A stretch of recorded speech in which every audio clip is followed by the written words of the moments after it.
And hello, meron pala akong gustong i-share sa inyo na bago kong ginagamit na sunscreen. Bali, 5 days ko na siyang ginagamit and gusto ko siya na i-share sa inyo kung ano nga ba yung paano sa face niya. And ano nga ba yung naging resulta niya kahit na nasa init ako. Ayun. And ito nga pala, nabili ko sa TikTok. Sa live TikTok ko siya nabili. Hindi ko masabi yung price dahil nga iba-iba yung price nito at may mga iba-ibang kasama to. Pina-partner-partner. And ayan, check nyo na lang. And ito nga pala ay kay Transform Skin. Kay Honest Glow, alam nyo yung sa live niya. Ayun, maraming yung makikita doon and marami na ako naging review sa mga product niya. Ito yung isa sa mga gusto kong i-try at bigyan ng review. Ayan siya. Akala ko dalawa kasi pink tsaka puti. Yung pala magkaiba lang ng kulay. Ayan, ang ganda ng itsura niya. Pwede mo siyang isabit pag isabit sa sa sabitan. Hindi mo na kailangan ganon-ganon. And ayan. Ang ganda ng packaging niya. Ayan. Ilang ml to? Ilang grams siya? 50 grams siya. Marami na siya. Ayan. 5 days ko na siya ginagamit. Ayan. Diba? Ang daming laman.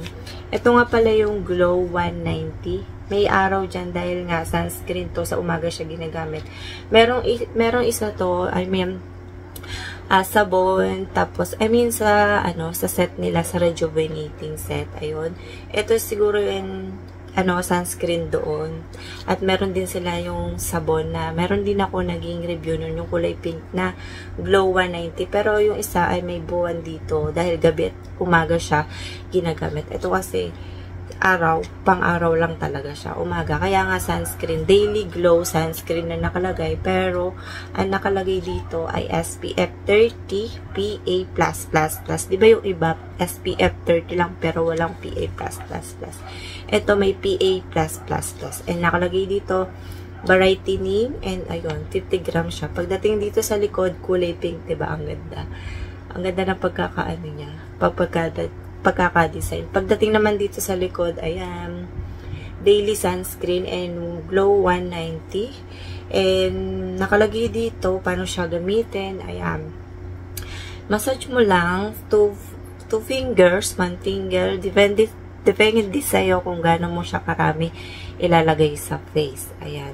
And nandito rin yung ingredients niya. Importante nakikita mo yung ingredients niya at expiration niya. At babasahin mo yung ingredients baka kasi merong hindi hiyang sayo sa ingredients. And yung manufacturing, andito rin sa binabaksakan. Ayan.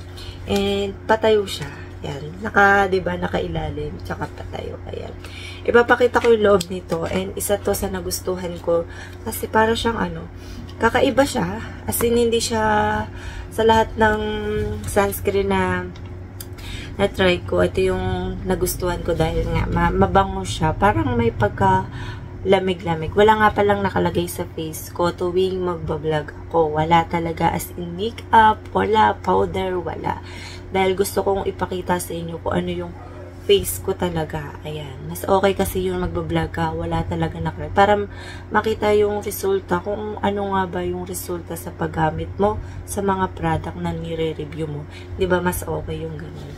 And ayan yung face ko. Ipapakita ko. May mga melasma. I mean, sunspot. Melasma maliliit. Ayan. Ayan. Ayan. Dahil nga, ayan yung sa araw. Ayan. And mas importante yung naglalagay ng sunscreen tuwing lalabas ka kahit hindi ka lumalabas. Maglalagay ka pa rin ng sunscreen. Ayan. Pang-protect sa face mo. Ayan.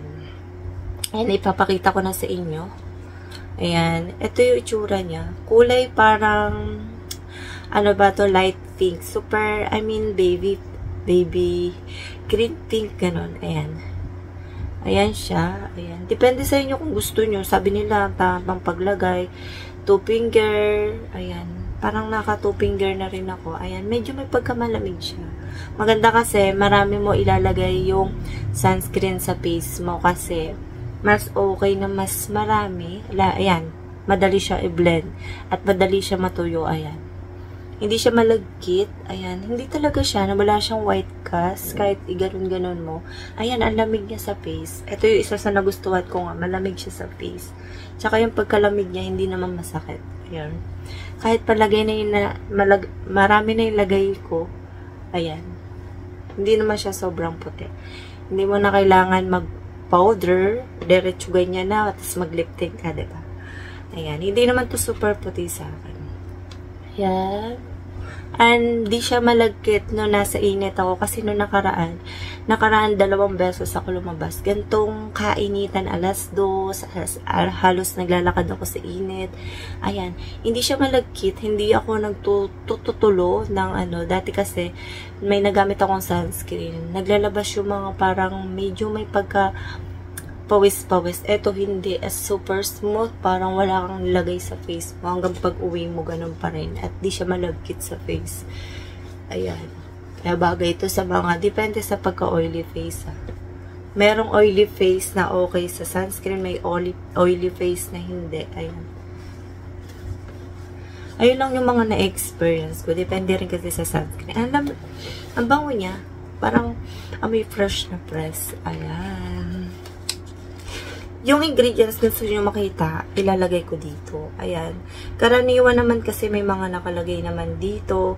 Yung talagang pang sunscreen talaga. Marami na rin kasi ako nakita na sunscreen halos. Yung iba parehas ng ng ingredients. Ayan. Ito, isa sa mga meron siyang ingredients. Niacinamide. Meron din siyang papaya extract, kojic extract, valproate, and centella asiatica extract, and meron din siya, ayun, papaya seed oil. Ayun yung mga nakalagay dyan. And ilalagay ko na lang yung ingredients niya kung gusto niyo makita. Ayan na yung pinaka-finish ng face ko. Ayan, pwede nyo rin siya ilagay dito. Ayan. Hindi pantay pa rin. Ayan, konti na lang. Magpuputi na yung mga ganto-ganto ko. Ayan. Medyo may pagkaputi pero mas okay sa akin yung ganito. Medyo natatakpan-takpan niya rin yung mga sunspot kung maliliit na hindi halata. And ayun lang yung masasabi ko. And see you next vlog. Bye!